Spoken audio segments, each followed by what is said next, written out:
오늘 우리에게 주신 하나님의 말씀 로마서 13장 1절에서 7절까지 말씀입니다. 오늘 말씀은요, 권세에 대한 말씀인데요. 어제 말씀 보시면 하나님 앞에서 하나님의 뜻을 분별하며 살아라 라는 말씀을 예시로 들어서 몇 가지를 얘기했는데, 너희는 절대로 악으로 갚지 말고 선을 행하며 살아라, 선에 속하라 라고 얘기하면서 모든 보복은 하나님께 맡겨버리고 살아라 라고 얘기를 했습니다. 그러면 질문이 하나 생깁니다. 그러면 저 사람이 분명히 잘못했는데, 법을 어겼는데 가만 냅둬야 됩니까? 니는 네 알아서 하고 하나님께서 나중에 심판하실 것이다 이러면서 가만 내버려 둬야 됩니까? 라는 질문이 생기죠. 거기에 대해서 아니다라고 얘기하면서 하나님께서는 권세를 이 땅의 그런 지도자들에게 허락하심으로 말미암아 거기에 순종하고 복종함으로써 자기의 뜻을 이루어 나가고 계신다라는 것을 얘기하고 있습니다. 그래서 이 12장부터 16장까지는 계속해서 하나님만 절대적으로 의지하고 의존하며 또 나는 낮아지고 내려놓는 삶으로 말미암아서 그의 뜻을 드러내는 모습을 나타내 보이고 있습니다. 거기에 대해서 오늘 권세를 가리켜서 이 원리로 말씀하고 있다라고 요약할 수 있습니다. 자, 보시면 권세를 얘기하는데요. 1절 말씀에 위에 있는 권세라고 얘기를 하고 있습니다. 자, 이 위에 있는 권세는 어떤 권세입니까? 천사들의 권세입니까? 아니면은 지상에 있는 그런 지도자들의 권세입니까? 학자들이 여러 가지 얘기가 있지만 문맥상으로 봤을 때 정부의 권세, 법의 권세라고 생각하는 것이 옳습니다. 자, 거기에 대해서 어떻게 하라고 말씀하시냐면 복종하라라고 얘기를 하고 있습니다. 자, 그러면서 그 이유가 모든 권세는 하나님께로부터 나오고 그리고 하나님께서 정하신 바이기 때문에 우리는 그 권세에 복종하라 이렇게 얘기를 하고 있습니다. 그리고 그 권세에 거스리는 자는 심판을 자취한다라고 있는데, 이것도 좀 여러 가지 의미가 있는데요. 하나는 진짜 법의 심판을 받을 것이다, 법을 어기면 네가 법의 심판을 받을 것이다 라는 의미와, 그 다음에 법을 어기는 자는 하나님께서 심판하실 것이다 라는 의미가 동일하게 다 포함되어 있습니다. 그런데 저의 생각은 이 둘 다 똑같은 것이라고 생각합니다. 예를 들어서 우리가 신호를 위반했습니다. 그럼 법의 심판을 받겠죠. 벌금을 내죠. 그럼 그 벌금 내는 그걸로 말미암아서 하나님께서는 나에게 벌을 내리신 것이다 라고 적용하고 살아야 된다. 그렇게 묵상해 보았습니다.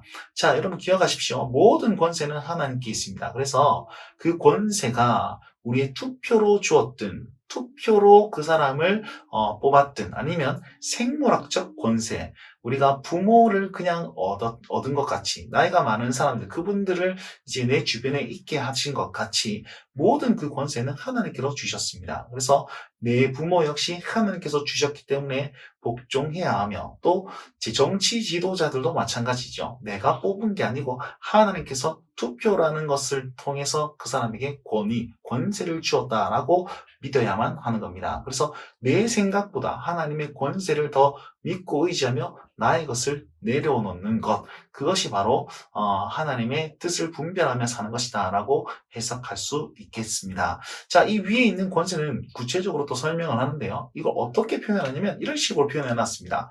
그 다스리는 자들은 하나님의 사역자다, 그리고 하나님의 일꾼이다 라고 얘기를 하고 있습니다. 그분이 하나님을 믿었든 믿지 않든 간에 하나님께서는 그에게 권세를 주셨고, 그로 말미암아 법 집행을 온전하게 함으로써 우리의 죄를 억제하는 그런 일들을 행하시니까 하나님의 사역자요 하나님의 일꾼이다 라는 뜻입니다.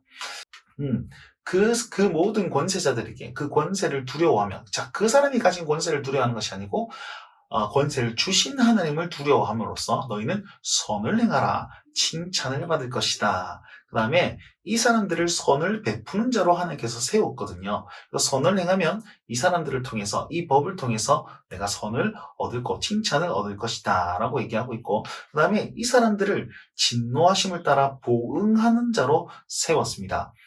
그렇기 때문에 너희가 악을 행하면 그들을 두려워해야 할 것이다 라고 얘기합니다. 자, 이것도 마찬가지입니다. 그 사람과 그 권세를 두려워하는 것보다도 권세를 주신 하나님을 믿는 믿음으로 말미암아 그 법을 두려워하라 라는 것이죠. 자, 그래서 이렇게 얘기하고 있습니다. 너희는 이 모든 것에 복종할 것인데, 양심을 따라할 것이다. 진노하심에 대한 두려움을 하지 말고 양심을 따라할 것이다.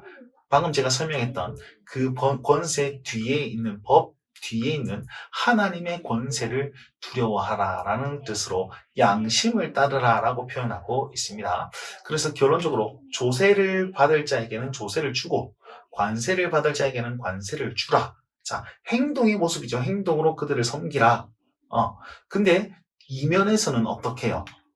그들을 두려워할 자를 두려워하고 존경할 자를 존경함으로써 이런 행동을 행하라라는 것입니다. 두려워할 자가 누굽니까? 하나님이시고 또 존경할 자, 경외해야 될 자가 누굽니까? 하나님이시죠. 하나님을 두려워하고 하나님을 경외함으로 말미암아 우리 행동은 복종의 모습으로 나타나야 된다라는 것이죠. 하나님의 뜻을 바로 이루기 위해서 내가 낮아지고 포기해야 된다라는 맥락과 똑같습니다. 자, 이 말씀을 꼭 기억하십시오. 우리 장년들은 정치 이런 거에 대해서 이것들을 포기하기가 굉장히 쉽지는 않습니다.